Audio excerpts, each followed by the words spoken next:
నూజివీడు నియోజకవర్గం చాట్రాయి మండలం చాట్రాయిలో తెలుగుదేశం పార్టీ కుటుంబ సభ్యుల ఆత్మీయ సమావేశం పేరుతో ఏర్పాటు చేసిన సభలో ఏలూరు జిల్లా తెలుగు రైతు ప్రధాన కార్యదర్శి మోరంపూడి శ్రీనివాసరావు మాట్లాడుతూ పార్టీలోని విభేదాలన్నీ ప్రక్కన పెట్టి మనమందరం ఐకమత్యంతో తెలుగుదేశం జనసేన ఉమ్మడి అభ్యర్థిగా ప్రకటింపబడిన కొలుసు పార్థసారథిని భారీ మెజారిటీతో గెలిపించుకోవాలని ఈ రోజు ఈ సభ ఇన్ఛార్జి వచ్చినట్లు లేదని ఒక మంత్రి హోదాలో వస్తే ఎలా ఉంటుందో అలా ఉందని అన్నారు. జగన్మోహన్ రెడ్డి పాలన రైతు కంటక పాలన అని రైతు కన్నీరు చూడనిదే నిద్రపోడని విమర్శించారు. తెలుగుదేశం పార్టీ అధికారంలోకి వచ్చిన తర్వాత చింతలపూడి ఎత్తిపోతల పథకాన్ని పూర్తి చేయాలని సారథిని కోరారు. ఈరోజు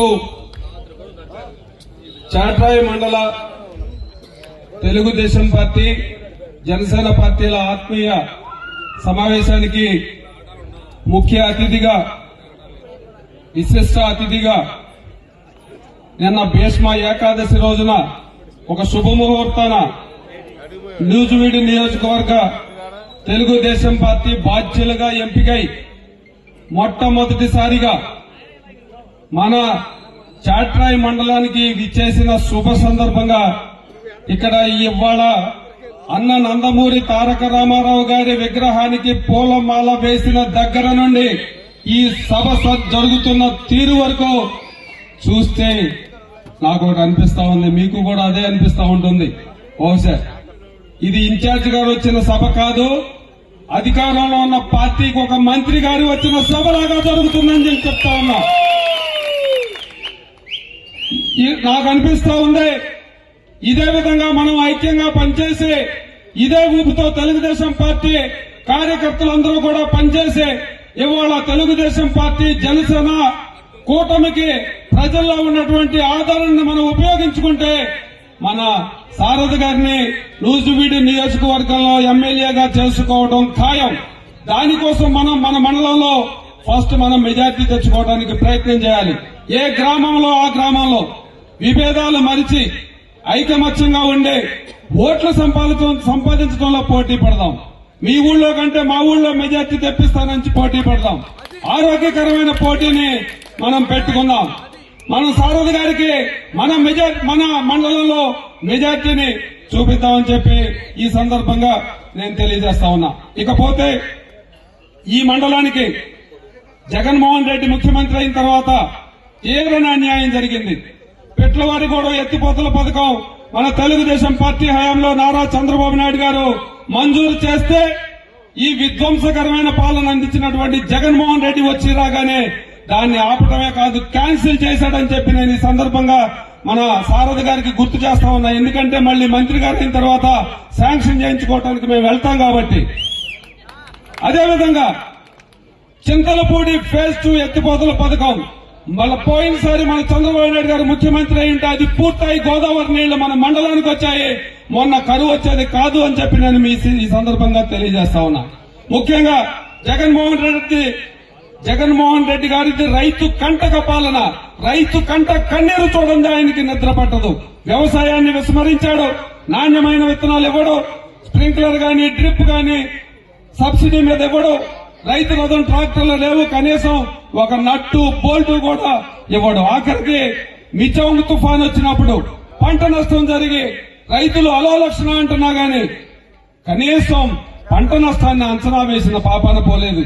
పరిహారం ఇవ్వడం పక్కన పెట్టండి, పంట నష్టం కూడా వాళ్ళు మొక్కుబడిగా కొంతమంది అధికారులు వచ్చి ఇక్కడ పంట నష్టం జరగలేదని చెప్పి వెళ్ళిపోయారు. ఇలాంటి పాలనని పారదోరాల్సిన అవసరం ఉంది. మన చంద్రబాబు నాయుడు గారిని ముఖ్యమంత్రిగా చేసుకోవాల్సిన అవసరం ఉంది. మీకు ఈ సందర్భంగా నేను గుర్తు చేస్తా, మాకు మా ముఖ్య అతిథి డేలరాం గారు నాకు టైం లిమిట్ పెట్టారు, అందుకే నేను కొంచెం ఆ టైం లిమిట్ లో మాట్లాడతా. మీ అందరికీ గుర్తుండే ఉంటుంది, మహానాడులో మన జాతీయ అధ్యక్షులు మన ప్రియతమ నాయకులు మాజీ ముఖ్యమంత్రి వర్యులు మినీ మేనిఫెస్టో రిలీజ్ చేస్తూ మనకు ఒక మాట చెప్పారు. రాబోయే ఎన్నికలు కురుక్షేత్ర యుద్ధం లాంటివి, రాబోయే సార్వత్రిక ఎన్నికలు కురుక్షేత్ర యుద్ధం లాంటివి. మీ కార్యకర్తలందరూ మన నాయకులందరూ సైనికుల్లో పోరాడటానికి సిద్ధంగా ఉండాలి అని చెప్పారు. మిమ్మల్ని ఒట్టి సైనికులుగా కాదు, మీకు నేను అస్త్రాలు శస్త్రాలు ఇస్తాను అని చెప్పి మినీ మేనిఫెస్టో ప్రకటించిన సంగతి మనందరికీ తెలుసు. మనం ఇప్పుడు చేయాల్సింది ఆ మినీ మేనిఫెస్టోలో ఉన్న సూపర్ 6 పథకాలు. 1 మహాశక్తి, 2 యువగళం, 3 అన్నదాత, 4 పూర్ టు రిచ్, 5 బీసీలకి రక్షణ చట్టం, 6వదేంటి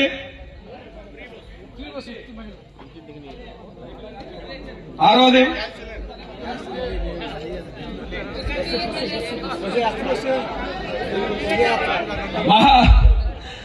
మహాశక్తిలో మళ్ళీ 4 పెట్టారు. అవి తల్లికి వందనం పేరుతో చదువుకునే పిల్లలందరికీ ఒక్కొక్కరికి సంవత్సరానికి 15,000 చొప్పున ఎంతమంది చదువుకుంటే అంతమందికి ఇస్తానన్నారు. కానీ మన జగన్ మామ 15,000 రూపాయలు ఇస్తానని చెప్పి ఎంతమంది ఉంటే అంత ఇద్దరికి ఇస్తానని చెప్పి ఒక్కరికి 13,000 ఇస్తూ మోసం చేస్తున్నాడు.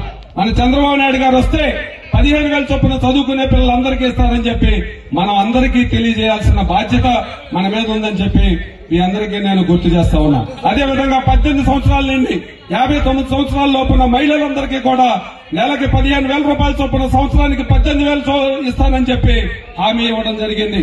ప్రతి కుటుంబానికి ఒక్కొక్క గ్యాస్ కనెక్షన్ కి 3 గ్యాస్ సిలిండర్లు ఉచితంగా ఇస్తానని చెప్పారు. ఇది మనం ఇంటింటికి తీసుకెళ్లాల్సిన అవసరం ఉంది.